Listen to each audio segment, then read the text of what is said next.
The maintenance report appeared on Chief Engineer Veltrix's display at exactly 0347 station time. She read it 3 times because she could not believe what she was seeing. Fresh scratches had been detected on panel section 7C of the crew quarters. The automated system had flagged it as potential vandalism. Veltrix zoomed in on the location data and felt her fur stand up along her spine. Section 7C was the human's locker. Marcus Chen had been aboard the Valanthe research vessel for 11 standard months now. He was the first human to serve on a mixed-species science ship in this sector of space.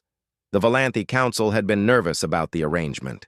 Humans were still new to the galactic community. They had only discovered faster-than-light travel 30 years ago. Many species considered them unpredictable and strange. But the Human Science Division had requested a cultural exchange, and the Council had agreed. Veltrix pushed herself up from her sleeping platform. Her 3-jointed legs carried her quickly down the corridor toward the crew quarters. She was worried. If someone was damaging the humans' property, it could create a diplomatic incident. The Valanthe were a peaceful species. They looked like tall foxes with silver fur and large ears that could hear whispers from 3 rooms away. They had never been in conflict with another species. Veltrix did not want humans to be the first. When she reached Section 7C, she stopped and stared. The scratches on the locker panel were not random damage. They were shapes, small shapes, stars. Dozens of tiny stars had been carved into the metal surface around the human's nameplate. Some were simple with 4 points. Others were complex with 8 points and connecting lines. They covered the entire front of the locker like a constellation map. Veltrix heard a small sound behind her. She turned and saw 3 pairs of eyes glowing in the darkness of the corridor. Cubs. Young Valanthe children who lived aboard the ship with their families. They were hiding behind a storage container. "Come out," Veltrix said. Her voice was gentle but firm. The cubs emerged slowly. There was Pix, the daughter of the ship's navigator. Beside her stood the twins Moro and Kef, whose mother worked in the biology lab. They were all barely old enough to walk on their hind legs. Their ears were flat against their heads in shame. "We are sorry," Pix whispered. Her small voice trembled. "Please do not tell the human." Veltrix knelt down to their level. "Why did you do this? Damaging property is against ship rules." The cubs looked at each other. Then Moro spoke up. "We wanted to give him stars." "Stars?" Veltrix was confused. "The human showed us pictures," Kef explained. "He told us about his home planet. He said humans used to look up at the night sky and see patterns in the stars. They would give them names and tell stories about them." Pix stepped forward. Her eyes were wet with tears. "He said he misses his home. He said at night on Earth you can see thousands of stars. But here on the ship, there are no windows in his sleeping room. He cannot see the stars anymore." Veltrix felt something shift inside her chest. She looked back at the locker covered in tiny carved constellations. "So you wanted to give him stars," she said softly. The cubs nodded together. "We used our claws," Moro admitted. "We know we were not supposed to scratch the metal, but we did not know how else to make stars for him." Veltrix sat in silence for a long moment. She thought about the human who lived among them.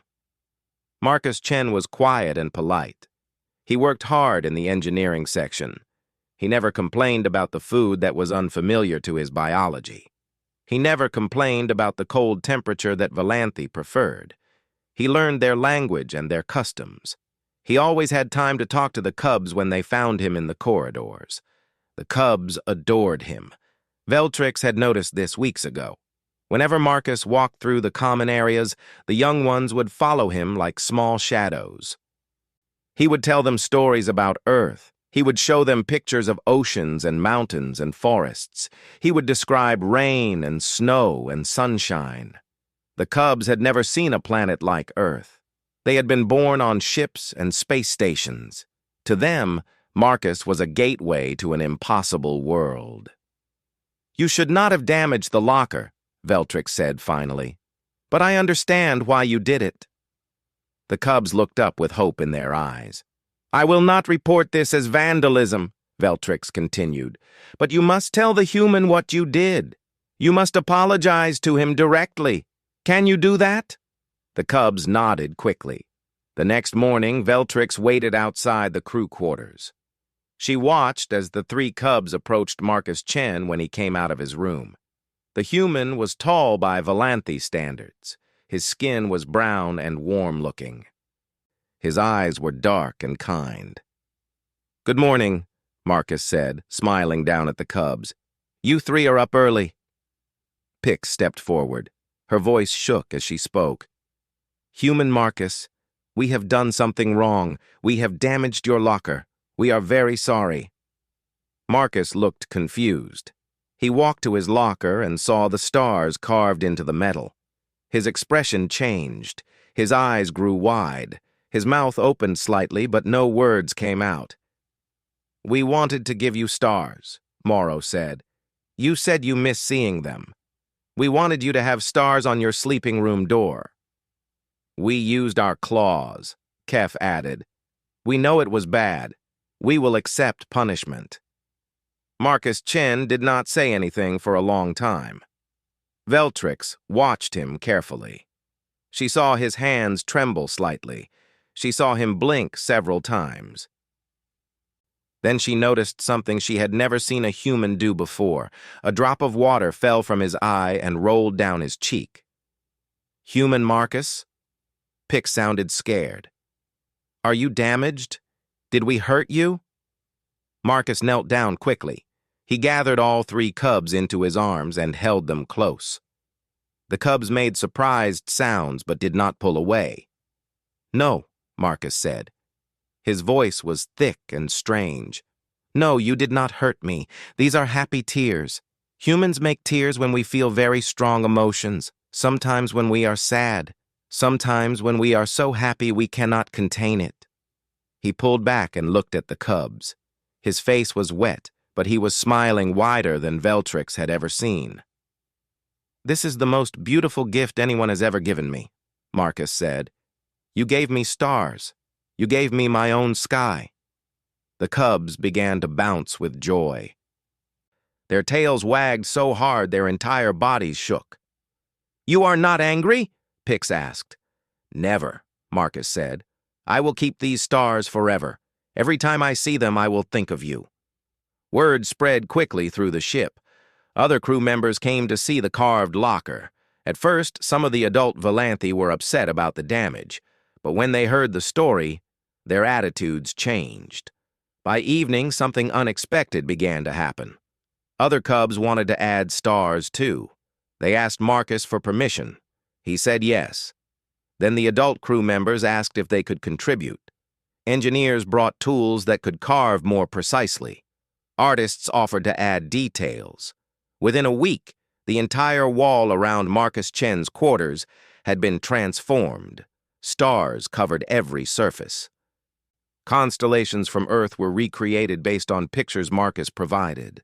Valanthe added their own patterns, too. They carved the star formations that were sacred to their culture. They added the shapes their ancestors had named thousands of years ago.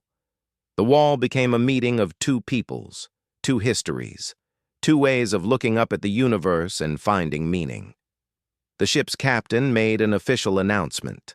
The carved wall would be preserved. It would be registered as a cultural artifact.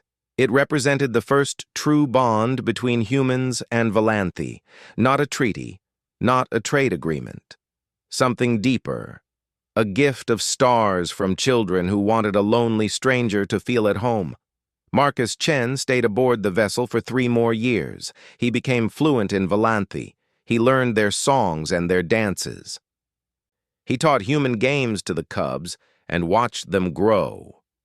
When he finally returned to Earth, the Valanthe gave him a piece of the original locker panel, the first stars that Pix, Morrow, and Kef had carved with their small claws. He kept it on his desk for the rest of his life, and whenever anyone asked about it, he would smile and tell them about the night 3 alien children decided that no one should have to live without stars.